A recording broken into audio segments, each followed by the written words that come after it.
रोका। देखिए ये जो स्त्री आवाज लगा रही है ना नारद जी को, ये कोई और नहीं है, ये भक्ति महारानी है जो नारद जी को आवाज लगा रही है। आज भक्ति की शब्द शैली देखिए क्या कह रही है, भो भो साधु क्षणम तिष्ठ मचिंतामपि नाशय। हे साधु कुछ क्षण के लिए रुकिए। भक्ति महारानी ने नारद जी से समय नहीं मांगा, घंटा नहीं मांगा, दिन नहीं मांगा, न रात मांगी, मांगा तो सिर्फ इतना मांगा, हे साधु कुछ क्षण के लिए रुक जाइए। और क्या होगा, मचिंतामपि नाशय।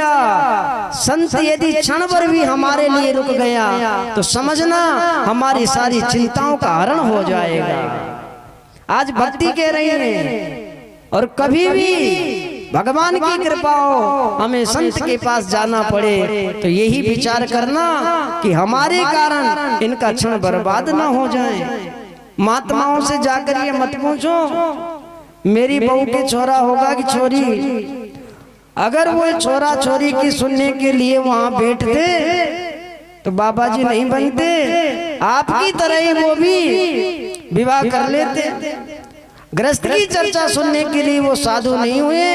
यदि साधुओं के पास तुम जा रहे हो तो मर्यादित प्रश्न कीजिएगा, पूछिए मेरा कल्याण कैसे होगा। इसलिए वो साधु बने हैं, समाज का कल्याण हो इसलिए उन्होंने घर को त्यागा है, अपने सुख को त्यागा है। ये तुम्हारी जानने के लिए नहीं बाबा जी बने। वो बहू के छोरा होगा कि छोरी, व्यापार चलेगा कि नहीं चलेगा, काऊ ना सुख दुख कर दाता, निज कृत कर्म भोग सब भ्राता। कोई किसी को सुख नहीं दे सकता, कोई किसी को दुख नहीं दे सकता। क्यों महात्माओं का भी समय बर्बाद करते हो। इसलिए संत की शरण में जाओ तो हमारे कारण उनका क्षण बर्बाद नहीं हो जाए। संत के क्षण का विशेष ध्यान रखें। और एक बात और कहूं, एक आता है अन्न, अन्न का कण भी हमारे कारण बर्बाद ना हो जाए।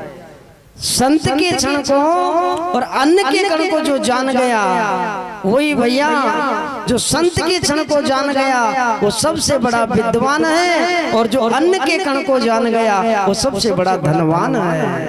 ना तो इनसे बड़ा कोई विद्वान है और ना फिर इनसे कोई बड़ा धनवान है। अन्न का कण हमारे कारण बर्बाद ना हो और संत का क्षण हमारे कारण बर्बाद ना हो। इसलिए आज भक्ति कह रही है, भो भो साधु क्षणम तिष्ठ मचिंतामपि नाशय। हे ना